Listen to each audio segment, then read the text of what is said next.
pelajaran dari hadis ini. Dalam hadis yang lain disebutkan bahwa Rasulullah bersabda, "Fana'u ummati bit-ta'ni wat-ta'un." Hancurnya atau meninggalnya atau matinya umat Rasulullah itu karena dua hal, at-ta'nu, tikaman, wat-ta'un, dan ta'un. Maka para sahabat, qalu ya Rasulullah, kemudian para sahabat bertanya, ya Rasulullah, hadza ta'ni qad arafnahu. Kalau untuk yang pertama berupa ta'nun, tikaman, pukulan pedang atau tusukan, itu kami tahu. Meninggal karena di dalam peperangan, meninggal karena dirampok, dibegal, dilukai dengan alat sehingga menyebabkan hilangnya nyawa. Kemudian para sahabat bertanya, famat ta'un? Sebab yang kedua umat Rasulullah meninggal yakni karena ta'un, maka para sahabat bertanya, kalau begitu apa yang disebut dengan ta'un? Kemudian beliau menjawab, qala warzu a'daikum minal jin wa fi kullin syahadatun. Bahwa ta'un itu adalah tusukan-tusukan dari musuh-musuh kalian dari bangsa jin. Dan setiap orang yang terkena ta'un kemudian meninggal, wa fi kullin syahadatun, maka itu termasuk syahadah atau kematian syahid di jalan Allah. Ini hadis sahih riwayat Imam Ahmad dan juga disahihkan oleh Imam Nasiruddin Al-Albani. Jadi kita bisa ambil kesimpulan bahwa ta'un di zaman kuno, kita lihat ketika dalam perang Qadisiyah melawan perang Persia, banyak yang terkena ta'un, bahkan para sahabat banyak yang meninggal karena wabah ta'un, dan jumlahnya sampai ratusan ribu. Yang waktu itu bentuknya berupa benjolan-benjolan dari dalam tubuh, kemudian tidak sampai 3 hari yang kena itu kemudian meninggal. Rasulullah menyebutkan wabzu a'daikum, tusukan-tusukan dari musuh kalian dari bangsa jin. Maka hari ini ada ulama yang sampai mengatakan bahwa karena setan bangsa jin dari kalangan setan dari kalangan bangsa jin sudah putus asa menggoda kita dari arah kemusyrikan, maka kemudian banyak yang disesatkan dari cara hidup, cara makan, pola makan mungkin tidak sehat, sayur buah jarang dimakan, makanan berserat jarang dimakan. Bahkan mohon maaf, karena saking canggihnya teknologi, kita bisa pesan apapun, semua makanan apapun rasanya, tidak tahu itu dari mana dimakan. Akhirnya karsinogen, membawa pemicu ke arah kanker. Dan kanker itu ada para ulama yang menyebutkan sesungguhnya ada hubungannya dengan ta'un ini, sehingga muncul benjolan, mohon maaf, kanker payudara, kanker yang lain-lain ya. Itu adalah tusukan dari bangsa jin menurut dari hadis ini.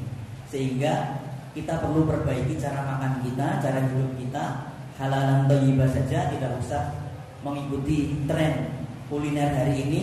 Makannya macam-macam, masih muda mungkin masih sehat, tapi nanti sudah berapa puluh tahun berikutnya akan muncul penyakit-penyakit penyerta. Sehingga kembali kepada alam penting sekali. Gaya hidup itu juga bagus, tetapi jangan kita pertaruhkan hidup kita hanya untuk sebuah gaya hidup yang tidak membawa manfaat untuk dunia dan akhirat kita.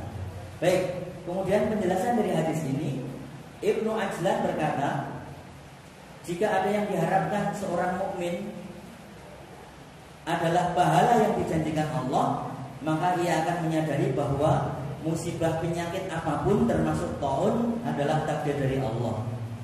Seandainya musibah ta'un menimpanya, kemudian ia sabar menghadapinya, maka apabila ia mati karena penyakit ta'un itu, maka ia akan mendapatkan pahala yang sebagaimana orang mati syahid sempurna.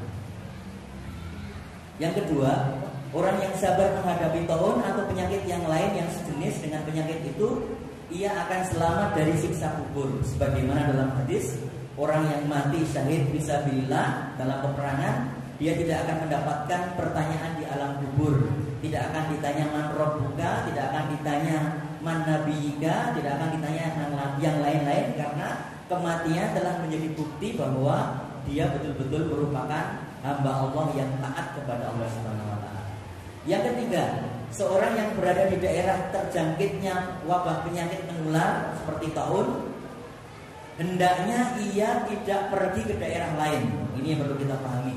Jadi Islam sudah mengajarkan kepada umatnya untuk karantina, untuk lockdown jauh sebelum orang Eropa menemukan teknologi atau menemukan cara hidup menurut kesehatan modern, agar wabah tersebut tidak menular ke daerah lain.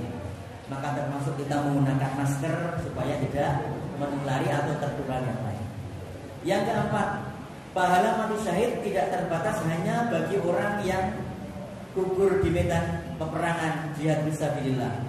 Pahala itu juga dapat diperoleh oleh orang yang mati karena menderita taun, ia bersabar dan hanya mengharap ridho Allah, maupun mati karena tenggelam atau melahirkan, atau mati karena sebab yang lain yang disebutkan dalam hadis Rasulullah yang lainnya. Baik, barangkali ini yang bisa kita sampaikan. Intinya bahwa kesabaran itu akan mengantarkan seseorang kepada derajat yang mulia. Termasuk ketika mengalami musibah, dicoba dengan penyakit, hendaklah dia bersabar. Jangan sampai ingin cepat sembuh tapi meninggalkan Allah Subhanahu wa taala. Pengobatan alternatif ternyata yang dituju bukan yang sesungguhnya, tapi malah ke dukun dan lain sebagainya. Ini kadang-kadang orang mengejar kesembuhan, tidak sabar sakit, kemudian ingin sembuh, tapi ternyata menggunakan cara-cara yang tidak disyariatkan oleh Allah Subhanahu wa taala. Baik, barangkali ini yang bisa kita sampaikan.